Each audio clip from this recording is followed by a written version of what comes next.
Now I know it's been a very, very long time, but today I thought I'd take it upon myself to catch up on Agents of S.H.I.E.L.D., starting with episode 6.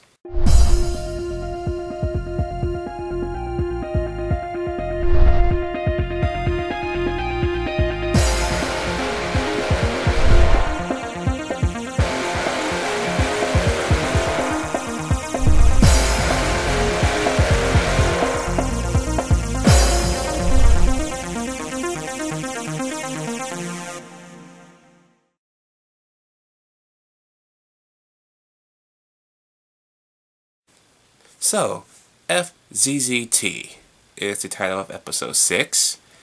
This basically has to do with the end of the Avengers.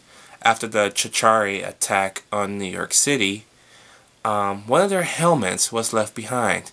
A local firefighter company that worked with the Avengers do all that, picked the helmet up, and without knowing anything, kind of infected two of their crew members because it gives off a virus, okay?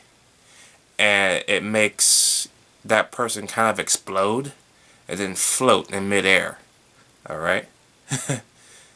Make situations bad enough, one of the crew of Agents of S.H.I.E.L.D. is infected and could die in 2 hours. So now they have to race against time to find out how to stop that from even happening. And I gotta say, this episode was kind of jarring my patience, okay? I still liked the episode somewhat, but, and that is a big but, they keep forcing the Babysitters Club down our fucking throats, man.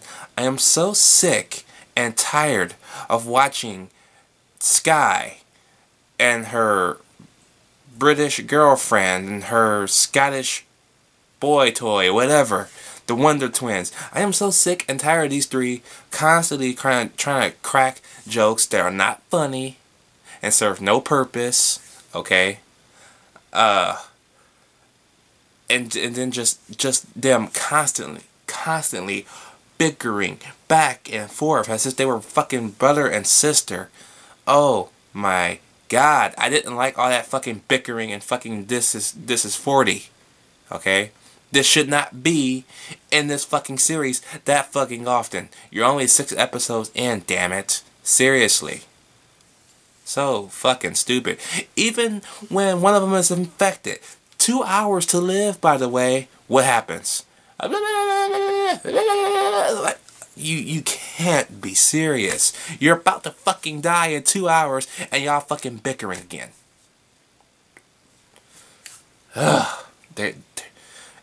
Just when I thought that I was gonna get happy and they actually was gonna kill at least one of them. At least one of them.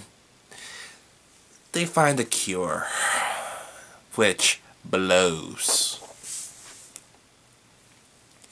So how are the effects in the episode? The effects in the episode were pretty fucking good. I liked it. Okay. I kind of wonder about the airplane. I know when airplane's on the ground, it's probably real.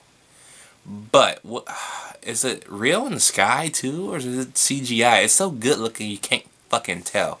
But I can tell it is a modified C-10 military plane because the C-10 only has 2 engines. This one has like 5. So I know that's very modified. With the little S.H.I.E.L.D. logo on top. The skydiving scene was pretty cool. Of course. At certain parts kind of looked like it was staged a little bit. But other than that, besides all that fucking bickering, please don't let it be no more. Please, I can't take no more of that bull crap. I'm gonna give episode 6, I'm gonna give it a B. Because all that fucking bickering really took me out of it. Seriously. So fucking stupid. So stupid. So, drop your comments down below. Let me know what you guys think about episode 6. I will see y'all in a second. So, it seems with all the little events that happened in episode 6, we kind of got ourselves a little bit of a mini romance going on between the Wonder Twins.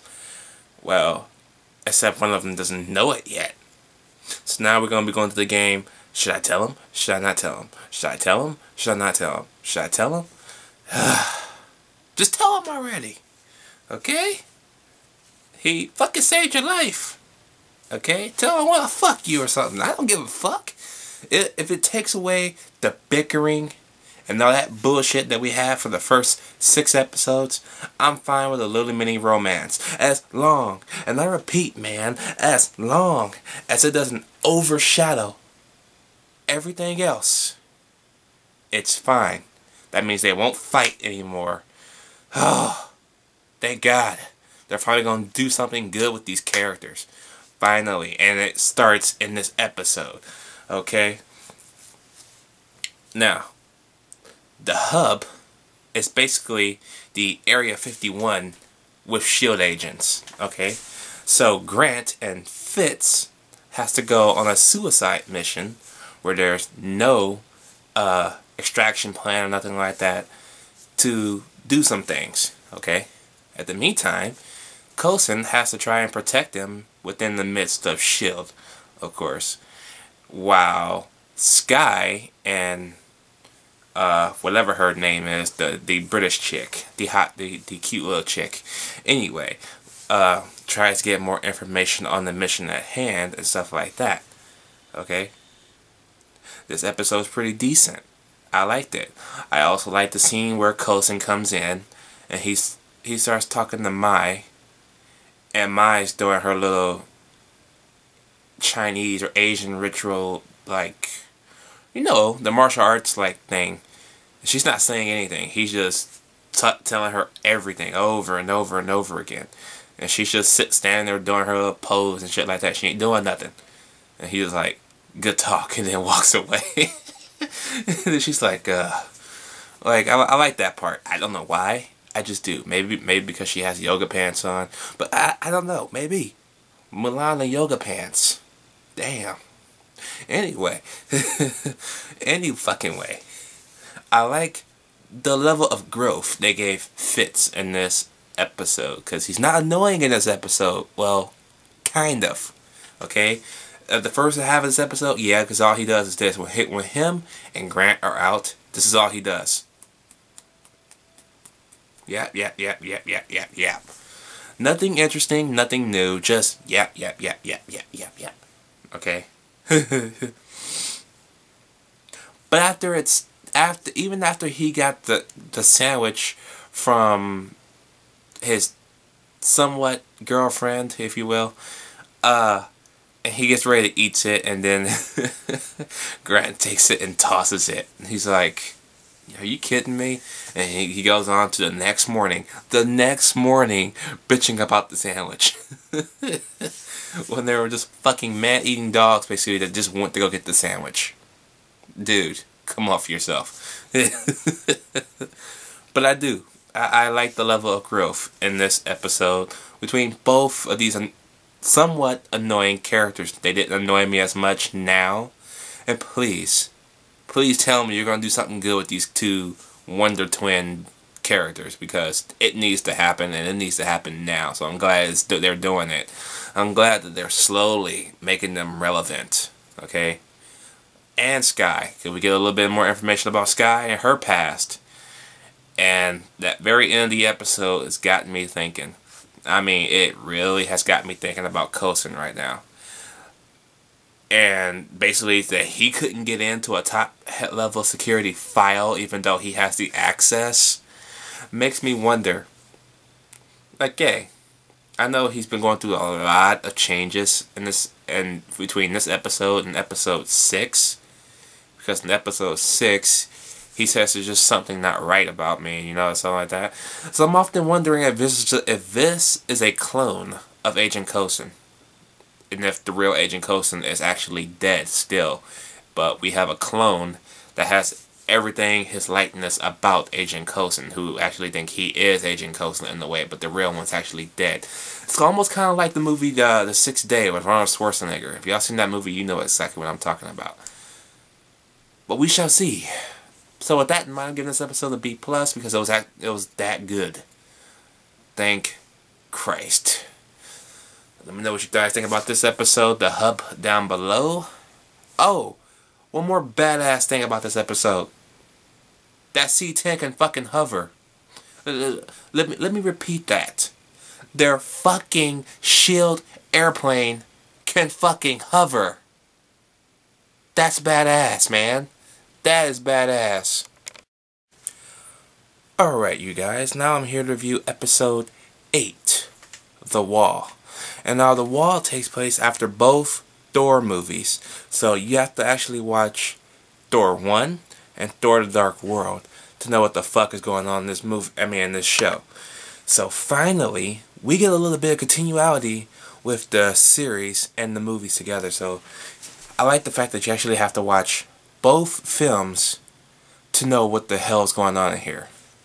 Because not only does it take place after the Dark World, where they're in England, basically cleaning up all the mess left behind by Thor and the Dark Elves, because that's what S.H.I.E.L.D. is all about, cleaning up the mess the big boys play with, the big boys make. But the dude that was in the first movie, I keep forgetting his damn name, shows up in this show, and we find out a little bit more about why he's back, not only in the series, but period, in the story. And there's this couple on the hunt for a magic staff broken into 3 pieces by an Asgardian warrior to keep safe from different people's hands. And whoever touches it gains magical powers, or however they see fit to use whatever it gives them. So it's not automatically the same thing as everybody else. So you also have these 2 people trying to get them to collect all 3 pieces to make the staff again, but also they got powers, and they're causing destruction and havoc all over the place, and creating a miniature brotherhood, if you will. Like an underground brotherhood, of course. But when Grant touches the stick, oh, that is good times, because he doesn't have powers, but it's like the lasso of truth. He can't help but tell the fucking truth. And you know what? It's fucking awesome.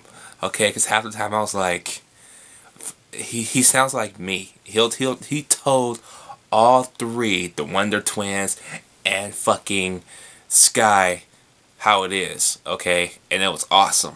He ripped them a new asshole like it wasn't nothing, and I loved it. Oh man, I wish we could have got more of that shit. Great times right there. So of course they have to find the 3 pieces and put a stop to this underground brotherhood. But of course Grant does get a little bit of powers, because yeah, we get into his mind and what he went through as a child, as well as him kicking the Brotherhood's ass, if you will. That's what I'm calling him. I'm calling him the Brotherhood. So, not to be confused with X-Men. I'm just saying. So, yeah. Pretty cool. And then Mai touches the staff. But we don't get to see what was behind her head, which is unfortunate. Because I kind of want to know what the hell's going on in her fucking mind. You know? I also forgot to mention in episode 6 that she kind of walks. She has a stick up her ass or something. Like her fucking outfit is so damn tight, she can't walk straight. So yeah, she can kick major ass though, but she can't seem like she can't walk for shit in that outfit. But who cares? I like it. So yeah. But no annoying fights between the characters this time, so that's good. I think they got past all that bullcrap. I think everybody's matured to some this extent. I hope. I'm still sticking by I hope. I don't want to be confirmed yet. But at the end of the part, we do get this little dream that Coulson has, and he wakes up a little bit shaken by it. So whatever's going on with this man, I want to know what the fuck. Okay, it's the only reason why I'm still kind of watching this series, basically. But it's a good thing though, because some of the series is kind of good, some of it's kind of stupid.